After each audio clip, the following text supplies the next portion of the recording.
The tragic death of Henry VIII's first son. Henry, Duke of Cornwall, was born on the 1st of January 1511, and was the firstborn son of King Henry VIII of England and his first wife, Catherine of Aragon. His arrival was initially met with grand celebrations, as he was the prospective heir to the throne. However, he passed away just a few weeks later, and the inability of Henry VIII and Catherine to have another surviving son precipitated issues of succession and marital disputes. These conflicts eventually strained the ties between the Church of England and the Roman Catholic Church, ultimately contributing to the onset of the English Reformation. Henry VIII is remembered in history as one of the most ruthless and brutal kings of England. He would do anything to get what he wanted, especially his desire for a male heir. This led him to execute his second wife, Anne Boleyn. However, Henry did have a son before all his marriage troubles started. His first marriage to Catherine of Aragon was initially happy, and Catherine gave birth to a son. If this son had lived, history might have been less brutal, and Henry might not have ended up marrying 6 times. Catherine was first married to Henry's brother Arthur, but she loved Henry, her second husband. Her early pregnancy went well, and following tradition she was confined to a room for the last part of her pregnancy, attended only by women who would help deliver the baby.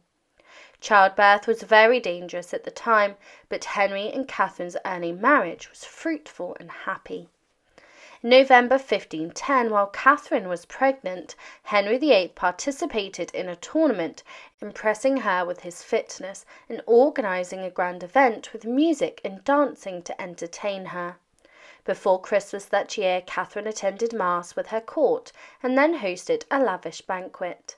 Soon after, she retired to her quarters for the childbirth confinement, during which no men, including Henry, were allowed in. Catherine's chambers were well prepared with beautiful tapestries and paintings to create a positive atmosphere. A font from Canterbury Cathedral was brought in case the baby needed a quick baptism, and on New Year's Day 1511, Catherine gave birth to a son, fulfilling Henry's great desire for a male heir who he hoped would succeed him and continue the Tudor dynasty.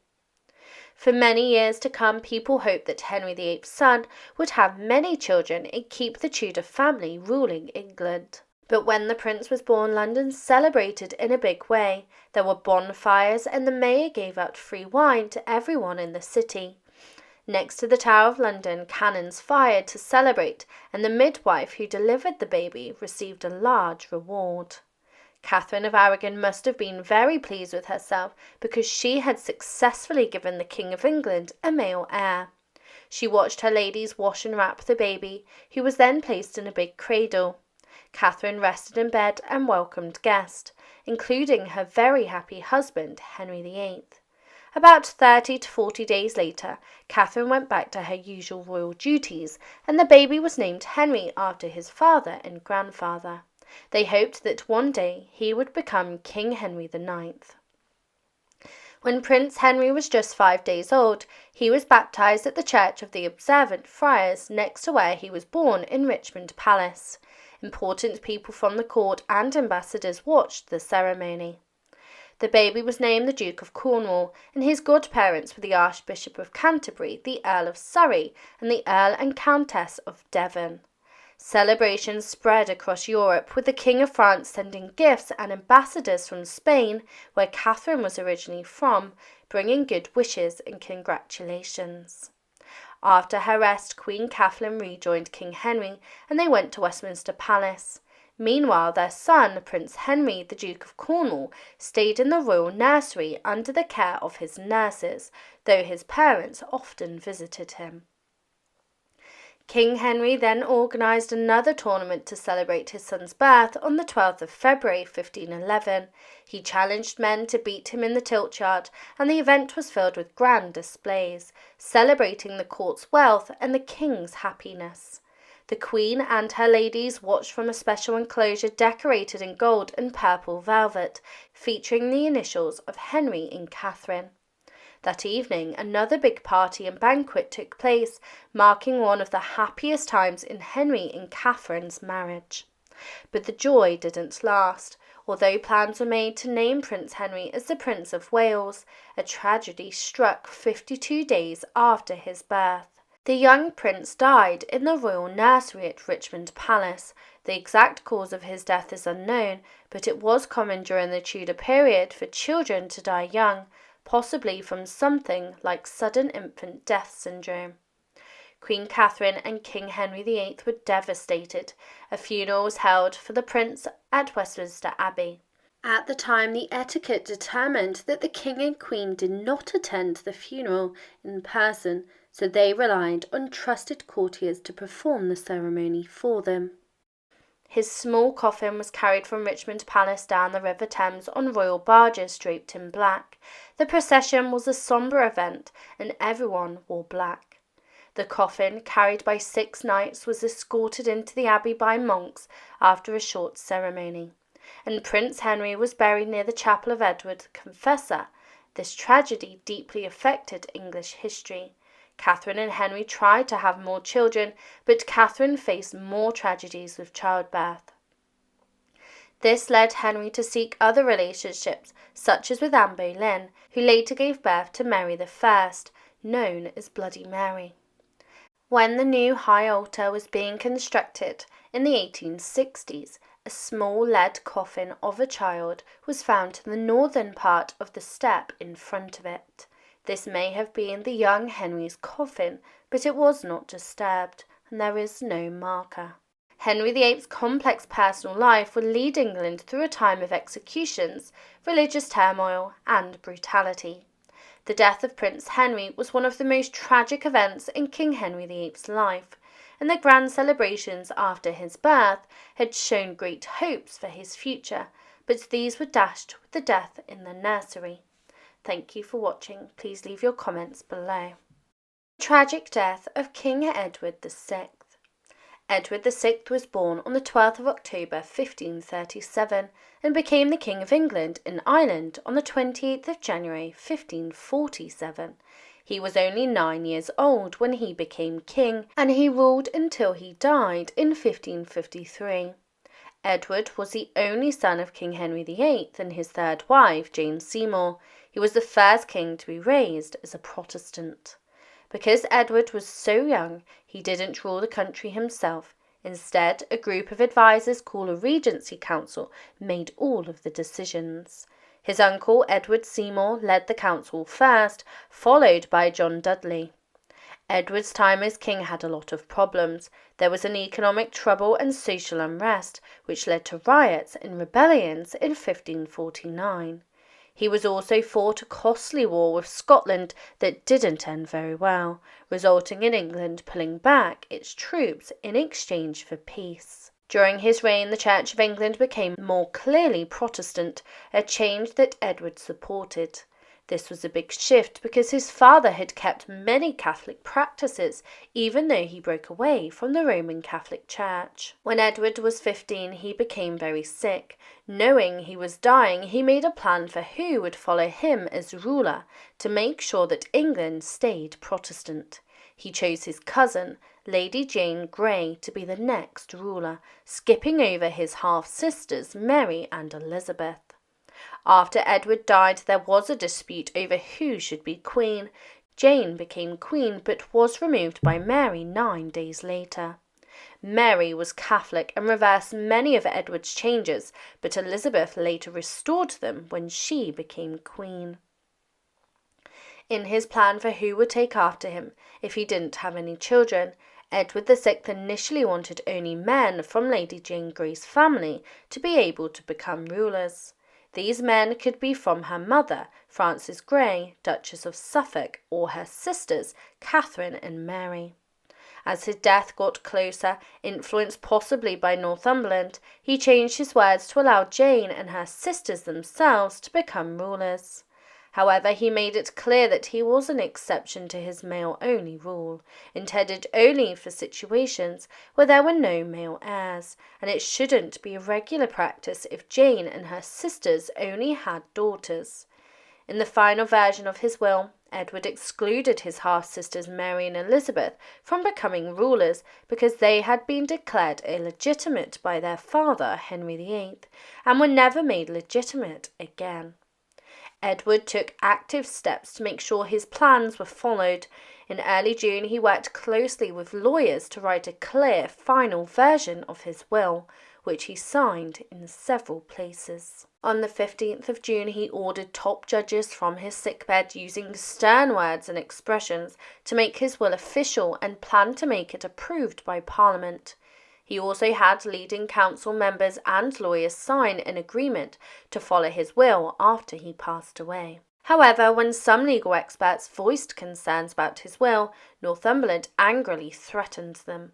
Eventually, on the 21st of June, over 100 important people, including council members and church leaders, signed Edward's will. Many later said they were pressured into signing by Northumberland, though at the time few showed any hesitation. As Edward VI's health worsened, it became well known that he was dying. Foreign diplomats noticed that plans were being made to prevent his half-sister Mary from becoming queen. France, unhappy with the idea of the emperor's cousin taking the English throne, held secret talks with the Duke of Northumberland and showed their support for an alternative. Although most English people supported Mary, diplomats believed that Lady Jane Grey could still be successfully installed as queen. For a long time, many thought that the Duke of Northumberland alone had plotted to change the line of succession. However, since the 1970s, historians have increasingly seen King Edward himself as initiating this change and strongly pushing for it. Historians have highlighted Edward's vision of creating a Protestant kingdom, while others have emphasized that Edward, despite having some helpers, was the main force behind the move.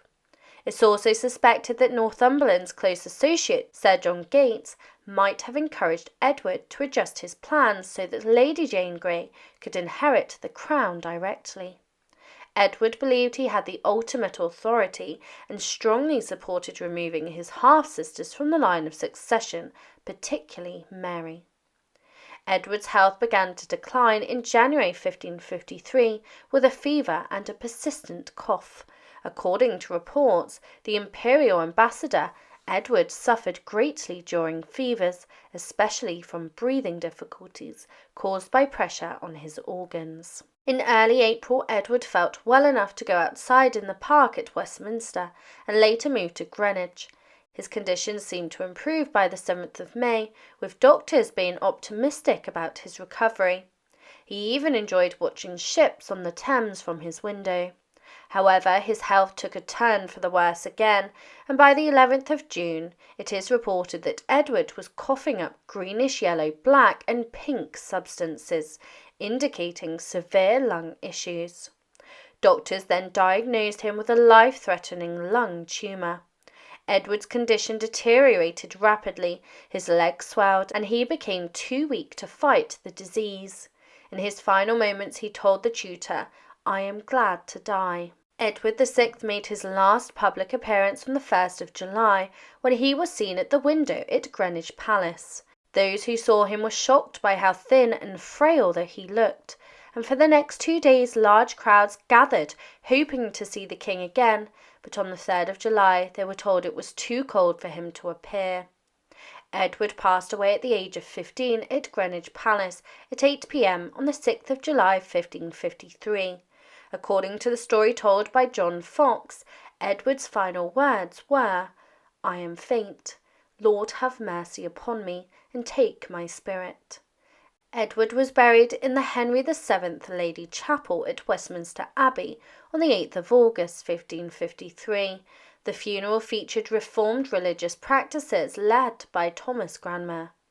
The procession included many children in choir robes and was witnessed by many Londoners who were crying in mourning. Edward's funeral chariot, covered in gold fabric, displayed an effigy of the young king, complete with a crown, sceptre, and the Order of the Garter. Edward's grave remained unmarked until 1966, when Christ Hospital School placed a stone in the chapel floor with an inscription to remember their founder. The exact cause of Edward VI's death remains uncertain, although there were rumours of poisoning. There is no evidence to support this. Some believe the Duke of Northumberland, who was very unpopular, might have orchestrated such a plot, while others thought Catholics could have poisoned Edward to bring Mary to the throne. However, the surgeon who examined Edward afterwards concluded that he died of lung disease. The Venetian ambassador noted that Edward had died of consumption, now known as tuberculosis, a diagnosis accepted by many historians.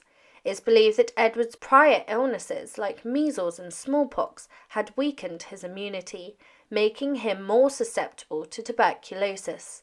Another historian suggests his symptoms were more like those of severe pneumonia, which led to a fatal lung infection, blood poisoning, and kidney failure. The death of Henry Fitzroy. One of the biggest events during the Tudor period was King Henry VIII's desperate search for a male heir. His determination to have a son led him down a grim path that included executions, imprisonments, and killings. Anne Boleyn, Henry's second wife, was beheaded in the Tower of London because she didn't provide a male heir, which angered the king greatly. Henry VIII did father several sons before his heir, Edward VI, was born. During his first marriage to Catherine of Aragon, they had a son who sadly died of illness at about 2 months old. Henry also had an illegitimate son named Henry Fitzroy with Elizabeth Bessie Blount, one of Catherine's ladies-in-waiting. King Henry VIII had an affair with Bessie Blount while he was still married to his first wife, Catherine of Aragon. At that time, it wasn't uncommon for kings to have mistresses. Henry Fitzroy, the child born from this affair, was given the name Fitzroy, meaning son of the king, a name usually given to the illegitimate children of monarchs. Interestingly, Bessie became pregnant around the same time as Catherine was due to give birth. Henry was romantically involved with some of Catherine's closest companions, including Bessie, who was a beautiful woman and talented dancer, and she was often seen at court. To avoid any issues during the pregnancy of Catherine, Bessie was sent away to give birth quietly. When the baby was born, King Henry was thrilled. Even though the child was illegitimate, he still visited and recognized him as his son on several occasions. To keep peace with the Queen, Bessie did not return to court after the birth. It was undoubtedly painful for Queen Catherine to learn that her husband had been unfaithful with one of her own ladies, and that the affair had resulted in a son, something that the court greatly valued and Catherine had struggled to provide. Henry VIII thought about making Fitzroy his successor, a surprising move since Fitzroy was born out of wedlock. Unfortunately, Fitzroy's life was short and tragic as he died very young. King Henry's affair with Bessie and Fitzroy's birth were a significant blow to Queen Catherine. This event, among others, led to her downfall as Henry continued to seek a new wife who would provide a male heir. This quest led him to marry Anne Boleyn. Unlike other kings, Henry VIII did not hide his illegitimate son, but instead he introduced him at court and gave him a great upbringing alongside his legitimate children and other royal children. Henry Fitzroy was part of the royal nursery and attended court many times. King Henry VIII often visited him there. Fitzroy had his own household at the age of 6. He was made a knight and even given the titles of Duke of Richmond and Somerset and Earl of Nottingham. These titles were granted during a large ceremony, making him very special for an illegitimate child. It was the first time in about 400 years that such an event had occurred. The ceremony showed that King Henry had big plans for Fitzroy. possibly even considering him as his heir, which would have affected his daughter Mary's position in line for the throne. Fitzroy was raised like a royal prince and was known for his good looks and manners, resembling his father very closely. Henry even made him the Lord Lieutenant of Ireland and considered making him the King of Ireland at one point. There was also talk about marrying him to his half-sister, Princess Mary, to strengthen his claim to the throne. However, this idea was stopped by Henry's second wife, Anne Boleyn, and eventually at 14 Fitzroy married Mary Howard, a high-status lady related to Anne Boleyn. This marriage was meant to support the royal connections, but was never consummated. Despite his upbringing and preparation for a potential king, Fitzroy witnessed Anne Boleyn's execution, and his life was cut short by illness.